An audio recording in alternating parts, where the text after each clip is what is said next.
बहू के कपड़े पहनूंगी। आज की कहानी है निकिता की, जो उन मॉडर्न बहुओं में से थी जिसे चाहिए थी एक मॉडर्न सासू माँ, जिसके साथ वो ट्यूनिंग का कैप्शन लिखकर फोटो पोस्ट कर सके।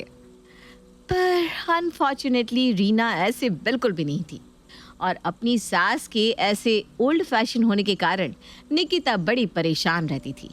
एक रोज जब निकिता अपना फोन चला रही होती है तो उसकी नजर अपनी फ्रेंड की व्हाट्सएप स्टोरी पर पड़ती है, जिसमें उसने अपनी सास के साथ एक कूल सी फोटो पोस्ट की थी, जिसे देखते ही वो तुरंत अपनी सास के पास जाती है और स्टोरी दिखाते हुए कहती है, देखिए मम्मी जी, आजकल ये दुनिया हो गई है, किसी की सास साड़ी ब्लाउज नहीं पहनती, और पहनती भी है ना तो ये कॉटन वाली साड़ी तो बिल्कुल नहीं पहनती। मैं बताऊं आपको क्या पहनना चाहिए, ऑर्गेन्जा की sari with sleeveless cutting blouse. देखने वाला भी कहे कि निकिता की सास में तो बचपन में भी बचपन झलक रहा है, पर नहीं, आपको तो ये कॉटन की साड़ी पहननी है। ये देखिए प्रिया की सास, देखकर पता चलता है क्या कि इनकी 2 पोतियां हैं। पहली बार में तो मुझे आंटी जी प्रिया की बड़ी बहन लगी थी। न जाने अपने चेहरे पर कितने एक्सपेरिमेंट करती हैं आंटी जी। एक ये सास है जो अपनी उम्र से छोटा दिखने की कोशिश करती हैं, और एक आप जो अपनी उम्र से 20 साल और ज्यादा बड़ी दिखना चाहती हैं। अरे बहू, अब इस उम्र में मैं ये सब करूंगी तो लोग नहीं कहेंगे कि 60 में 8 ही आ गई है बुढ़िया को।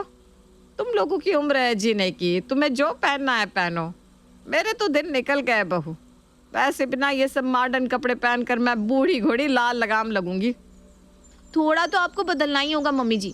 मेरे इंस्टाग्राम अकाउंट पर हजारों फॉलोअर्स हो गए। अब यूट्यूब पर भी चैनल बना लूंगी।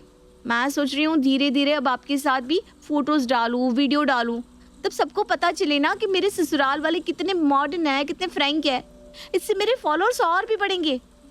ऐसी की बात है मम्मी जी, ये ऑफिस वाले तो 8-10 घंटे खटाते हैं और मुश्किल से 30,000 भी हाथ में नहीं देते। देखिए, आप ना ऐसे तैयार होकर मुझे सपोर्ट करोगी तो चैनल चल जाएगा। एक नया बिजनेस से समझ के खुद में थोड़ा बदलाव करने की कोशिश कीजिए ना mummy ji, please please please. अच्छा ये बात है, तो मैं थोड़ा सा हिल डुल कर वीडियो बना लूंगी। कॉटन की साड़ी नहीं पहनूंगी, सिल्क की साड़ी पहन लूंगी, ठीक है ना। देख पाओ, अब इससे ज्यादा कि तुम मुझसे उम्मीद मत करियो। निकिता पूरी कोशिश करती है अपनी सास का माइंड वॉश करने की, ताकि उसकी सास भी मॉडर्न कपड़े पहनना शुरू कर दे। पर उसकी बातों का रीना पर ज्यादा असर नहीं पड़ता। रात को जब ये खाने के टेबल पर एक साथ बैठे हुए थे, तभी निकिता ब्लॉगिंग करना शुरू कर देती है। हेलो फ्रेंड्स, मिलिए मेरे ससुराल वालों से। ऐसा ससुराल जो आपने सिर्फ सूरज बड़जात्या की मूवीज में ही देखा होगा। तो सबसे पहले मैं आपको दिखाती हूँ ये आलू प्याज की सब्जी जो मेरी मम्मी जी ने बनाई है। मेरी प्यारी मम्मी जी जो मुझे कभी कुछ नहीं बोलती। मैं आराम से ऑफिस जाती हूँ और खाना तैयार रहता है। चलिए अब आपको मिलवाती हूँ मेरे पति देव से, जिससे आप पहले से ही वाकिफ हैं।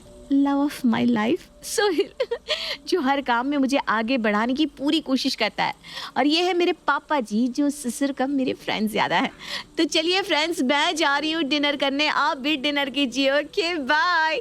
Don't forget to like, share and subscribe. और कमेंट में ज़रूर बताइए कि आप सबने डिनर में आज क्या खाया। ये सब क्या कर रही है बहू? पहले के लोग क्या कर गए कि अपने खाने का प्रदर्शन मत करो, न जाने कब किसकी आंख लग जाए। खाना और पैसा जितना छुपा कर रखो उतना ही अच्छा है। किसी की कैसी भी आंख नहीं लगती मम्मी जी, आजकल यही तो ट्रेंड है। और प्लीज़ मम्मी जी, कल से ना आप भी थोड़ा कोऑपरेट किया कीजिए। कल घर पर मेरे ऑफिस के कुछ कलीग्स भी आने वाले हैं, तो आप प्लीज़ साड़ी में मत रहिएगा। ऑफिस में बेकार में मेरा मजाक बन जाएगा कि निकिता खुद तो इतनी स्मार्ट बनकर रहती है और अपनी सास को इस तरह से रखती है। लोग मुझ में ही कमी निकालेंगे मम्मी जी। अगली सुबह निकिता तैयार होकर सारी अरेंजमेंट देखने लग जाती है और दूसरी तरफ पसीने से लथपथ रीना कमर में अपनी साड़ी डाले खाना बना रही होती है। हे भगवान, ये सब आप क्या करने लगी मम्मी जी? चलिए छोड़िए, मेरे ऑफिस के लोग आते होंगे, जल्दी से कपड़े बदल लीजिए। अरे परेशान कर दिया है तूने बहू मुझे। मैं कुछ और नहीं पहनूंगी। ये सूट वूट पहनने से मेरे घुटनों में ना दर्द हो जाता है। वैसे भी सब जानते हैं कि काम करने वाले लोग सज धज कर नहीं बैठ सकते। तैयार तो आपको होना ही पड़ेगा मम्मी जी, आपको सोहिल की कसम। अब कौन सी माँ अपने बेटे की कसम लेने के बाद अपनी बात से पीछे हट सकती थी। रीना को भी मजबूरन निकिता की बात माननी ही पड़ती है। निकिता रीना को अपने कमरे में लेकर जाती है और उसे गाउन पहना देती है। हे राम, छी छी छी छी। अब बहू मैं ऐसे गाउन पहनकर बाहर आऊंगी तो कितना अच्छा लगेगा। अब मुझे कोई दुपट्टा दे दे, मैं अंदर पहले पेटीकोट और ब्लाउज पहनूंगी, उसके बाद ही गाउन पहनूंगी। जब अंदर ब्लाउज और पेटीकोट पहनना है तो साड़ी भी पहन ही लीजिएगा मम्मी जी। ऐसा होता है क्या गाउन? देखिए आप इसमें फ्री फील करेंगी। साड़ी में तो ये पहनो वो पहनो, ऐसी कोई प्रॉब्लम इसमें नहीं है और कोई खराब नहीं लग रहा है। देखिए कोई दुपट्टा लेने की जरूरत नहीं है, रख दीजिए। ना ना ना बहू, तेरे ऑफिस के लड़के भी आएंगे, मुझे खराब लगता है। अरे नजरों की शर्म होती है कि नहीं? वो तो बेचारे कुछ नहीं बोलेंगे पर मुझे तो शर्म होनी चाहिए। गाउन पहन लिया ना, देख अब इससे ज्यादा मैं नहीं कर सकती कुछ। और पहली बार गाउन पहनकर रीना सभी के सामने आती है, जिसे देखकर मुरली जी भी हैरान हो जाते हैं। बुरा तो नहीं लग रहा, कभी कभी तो पहन ही सकती हो गाउन रीना, वैसे बहुत अच्छी लग रही हो। क्या जी आप भी ना, अब आप भी मेरा मजाक उड़ाने लगे। नहीं नहीं मम्मी, पापा मजाक नहीं कर रहा है, तुम सच में बहुत अच्छी लग रही हो। अरे पर बेटा साड़ी की आदत है ना मुझे, उसमें खुला खुला सा लगता है, पेट में हवा लगती रहती है। ठंड में कौन सा हवा लेना है मम्मी तुम्हें, ऐसे भी तो स्वेटर पहन कर रखती हो। समझ लेना साड़ी पर स्वेटर पहन रखा है तुमने। और बड़ी मेहनत मुशक्कत के बाद निकिता अपनी सास को गाउन पहना ही देती है। गाउन में रीना वाकई बहुत खूबसूरत लग रही थी और निकिता की सास को गाउन में देखने के बाद निकिता के सभी कलीग्स निकिता को छोड़कर उसकी सास की तारीफ करने लग जाते हैं। मान गए आंटी जी आपको, तो अब समझ में आ रहा है निकिता क्यों इतनी तारीफ करती है। उफ, आपकी स्किन क्या ग्लो करती है आंटी जी, क्या रो ब्यूटी है आपकी। ओह माय गॉड, मैं तो फैन बन गई आपकी। आज तो निकिता तो फ्रेम से बाहर ही रह गई। अगर तुम मेरी सासू माँ की तारीफ कर रही है ना, तो मुझे फ्रेम से बाहर आने में कोई ऑब्जेक्शन नहीं है। सही में मैं इतनी अच्छी लग रही हूँ क्या बेटा? जरा एक फोटो लेकर दिखाना तो। निकिता की सास उसके दोस्तों के साथ ऐसे घुल मिल जाती है जैसे वो उसकी बहू के नहीं उसके ही कलीग्स हो। खाना खाकर सभी रात को अपने अपने घर लौट जाते हैं। रात को खुद को शीशे में देखकर रीना कहती है, इतनी टेंशन, सास ससुर की जिम्मेदारियाँ, फिर बच्चे, इन सब में कभी मैंने देखा ही नहीं कि मैं भी अच्छी लग सकती हूँ। जवानी में मैं भी कम खूबसूरत नहीं थी। जब सड़क पर निकलती थी तो पूरा मोहल्ला छत पर आ जाता था। पर इस घर गृहस्थ के चक्कर में मैंने आईना देखना भी छोड़ दिया था। वैसे इन कपड़ों में ज़्यादा खराबी भी नहीं है, बहू ठीक ही कहती है। कभी कभी उसकी मर्जी के कपड़े भी पहन लूँगी तो उसकी भी कमाई हो जाएगी। अगली सुबह जब रीना उठती है तो इस बार वो अपनी कॉटन की साड़ी नहीं पहनती। वो अपनी बहू के कमरे में चली जाती है और उसके कबर्ड से एक सुंदर सी साड़ी और ब्लाउज निकाल कर पहन लेती है। जब निकिता ऑफिस जाने के लिए उठती है तो अपनी सास का ये अवतार देखकर उसके होश उड़ जाते हैं। ओह माय गॉड मम्मी जी, इस नेट की साड़ी में तो आप कयामत ढा रही है। ओह माय गॉड, मेरी तो नजर ही हट नहीं रही है आपसे। कहीं पापा जी ने आपको ऐसे देख लिया तो वो बेहोश बेहोश ना हो जाए। अरे चल, मेरी 2-4 फोटो निकाल दे बहू। वैसे भी तू कह रही थी ना मम्मी जी थोड़ा ढंग से रहा करिए, बिजनेस की बात है, तो मैंने भी सोचा तेरी 2 पैसों की कमाई हो जाएगी। डालना मेरी फोटो भी, हाँ जितनी डालनी हो, तेरे और फॉलोअर्स बढ़ जाएंगे ना। अपनी सास का ये नया अवतार देखकर निकिता बड़ी खुश हो जाती है। आफ्टर ऑल वो भी तो यही चाहती थी। और इस तरह तैयार होकर जब रीना बाजार जाने के लिए निकलती है तो मोहल्ले की सारी औरतें उसके आगे पीछे डोलने लग जाती है। अरे रीना, ये तू ही है ना? मैंने दूर से देखा तो सोचा तेरे घर में तो एक ही बहू है, ये दूसरी कौन लड़की आ गई? कहीं मुरली भैया ने अपनी मुरली तो नहीं बजा दी? एक ही दिन में क्या बदलाव किया है खुद में। रीना बिल्कुल शादी के समय जैसी लग रही थी वैसी की वैसी लग रही है, जरा भी 19-20 नहीं। अरे क्या निर्मला, तू भी ना, उस वक्त तो मैं 16 साल की थी और आज कहाँ 55 की हूँ। नहीं नहीं रीना, निर्मला सही कह रही है। और बालों में जो गुलाब लगाया ना तूने, भैया तो बेहोशी हो गए होंगे है ना। मैं भी अपना ख्याल ही नहीं रखती थी, थोड़ा खुद का भी ख्याल रखना चाहिए, उसमें बुराई भी क्या है। मन ही मन मुस्कुराती और शर्माती रीना अपने घर चली जाती है। जिस कपड़ों से रीना भागती रहती थी, आज वही कपड़े पहनने के बाद उसे जो वाहवाही मिल रही थी उसे वो वाहवाही काफी अच्छी लग रही थी। अब तो हर रोज सुबह रीना खुद उठकर तैयार हो जाया करती। यहाँ तक तो ठीक था, पर कहते हैं ना, किसी भी चीज की अति बुरी होती है। नाश्ते के टेबल पर कैसी फोटो डाली तूने बहू मेरी? उसमें मेरा चेहरा देखा था, कितना खराब लग रहा था।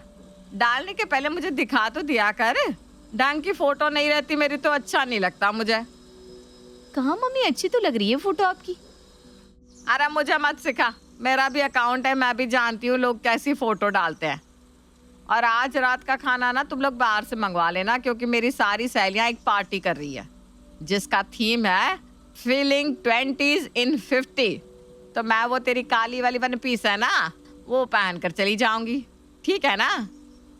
गाउन तक तो ठीक था, पर ये ऐसे कपड़े शोभा देंगे क्या तुझ पर रीना? आपने तो शुरू से ना मुझे दबा रखा है। मुझे मत बताइए मुझे क्या पहनना है और क्या नहीं। ये कहकर रीना गुस्से से खाने के टेबल से उठकर चली जाती है। रीना हर रोज अपनी बहू के सारे कपड़े पहन पहन कर कभी यहाँ तो कभी वहाँ जाती रहती। और अब कौन पूछे निकिता के ब्लॉग को, क्योंकि निकिता का फ़ोन तो हर वक्त अब उसकी सासू माँ के पास ही रहता था और उसका इंस्टाग्राम पेज भी उसकी सासू माँ का इंस्टाग्राम पेज बन चुका था। एक सुबह सोहेल ऑफिस जाने के लिए तैयार हो जाता है और समय पर नाश्ते के टेबल पर बैठ जाता है और अपनी माँ को आवाज़ लगाता है, मम्मी नाश्ता, मम्मी जल्दी नाश्ता लगाओ, ऑफिस के लिए लेट हो रहा है। सोहेल आवाज़ लगाता रहता है पर रीना उसे कोई जवाब नहीं देती। वो किचन में जाकर देखता है पर वहाँ ना रीना होती है और ना ही खाना। ये क्या बात हुई, आज नाश्ता नहीं बना क्या? नाश्ता कैसे बनेगा, मैं तो ऑफिस जाने के आधे घंटे पहले उठती हूँ। नाश्ता तो मम्मी जी बनाती है ना, और वो घर पर है नहीं। मैं अभी उन्हीं के कमरे से आ रही हूँ। हो सकता है फिर से किसी पार्टी में चली गई हो। ये कौन सी पार्टी होने लगी सुबह सुबह? पिछले 1 हफ्ते से मैं रात का खाना बाहर खा रहा हूँ, अब नाश्ता भी बाहर करूँगा तो मेरा पेट गड़बड़ हो जाएगा। एक काम करो निकिता, तुम आज छुट्टी ले लो, मुझे घर का खाना ही खाना है। नहीं नहीं सोहेल, मैं ऑफिस नहीं छोड़ सकती, मेरी आज बहुत इंपॉर्टेंट मीटिंग है। ये क्या बात हुई भला, किसी को तो घर संभालना होगा ना। सुन लो, ऑफिस तो तुम्हें छोड़ना ही पड़ेगा निकिता, क्योंकि मम्मी पर यह भूत तुमने ही सवार किया था। मेरी माँ तो बिल्कुल सीधी सादी थी, तुम्हें ही उसे मॉडर्न बनाना था, तो लो बन गई वो मॉडर्न। बहू सोहेल ठीक कह रहा है, तूने ही रीना को ऐसी चाबी भरी है कि वो दौड़ी जा रही है, दौड़ी जा रही है। कुछ लोगों को भगवान ने जैसा बनाया है वो ऐसे ही अच्छे लगते हैं, ज़्यादा बदलाव करने का नतीजा यही होता है। अच्छा छोड़ो, वो कुछ देर में आ जाएगी। तुझे ऑफिस जाना है तो ये सारी बातें छोड़ और जाकर तैयार हो जा, मैं बाहर से इडली ले आता हूँ। निकिता अपने कमरे में तैयार होने जाती है तो वो क्या देखती है कि उसके ऑफिस के कपड़े तो कबर्ड में है ही नहीं। ये क्या, पूरा कबर्ड उथला हुआ है और कपड़े भी नहीं है। घड़ी का कांटा टिक टिक करके आगे बढ़ता जा रहा था और निकिता को ऑफिस के लिए और देरी होती जा रही थी। ऊपर से कबर्ड में अपने कपड़े ना पाकर निकिता जोर जोर से सोहेल को आवाज लगाने लगती है, सोहेल सोहेल, मेरे ऑफिस के कपड़े मेरे कबर्ड में नहीं है, मेरे ब्लेजर पेंस कुछ भी नहीं मिल रहा, कहाँ गए मेरे कपड़े? अरे तो कुछ और पहन कर चली जाओ निकिता, भूख से यहाँ मेरा दिमाग खराब है, कुछ मत बोलो। तुम्हें पता है ना मेरे ऑफिस में ड्रेस कोड है, मैं और कुछ पहनकर नहीं जा सकती। पर मेरे कपड़े गए कहाँ?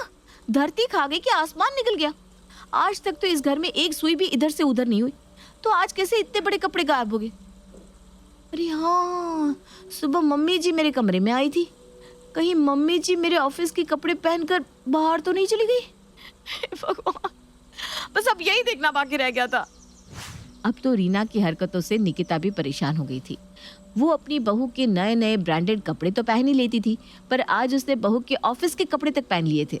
अब धीरे धीरे रीना की हरकतों में इतना बदलाव आने लग जाता है कि वो दिन भर कपड़े बदल कर फोटोज लेने में बिजी रहती है और घर का खाना बनाना तक छोड़ देती है।